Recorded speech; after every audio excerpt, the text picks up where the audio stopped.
দুর্গাপুরে এসে পৌঁছালেন রাজ্যের মুখ্যমন্ত্রী তথা তৃণমূল সুপ্রিমো মমতা বন্দ্যোপাধ্যায়। মঙ্গলবার মালদা, বীরভূম ও পূর্ব বর্ধমানের ভাতারে লোকসভা প্রার্থীদের সমর্থনে সভা করার পর হেলিকপ্টারে করে দুর্গাপুরের গান্ধী ময়দানে নামে।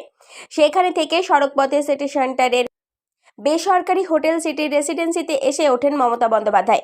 হোটেলের বাইরে বেশ কিছু কর্মী সমর্থকেরা এদিন ভিড়ও জমান। আগামীকাল বুধবুধ হাউস গ্রামে প্রার্থী সমর্থনে জনসভা রয়েছে বলেও তৃণমূল সূত্রে খবর।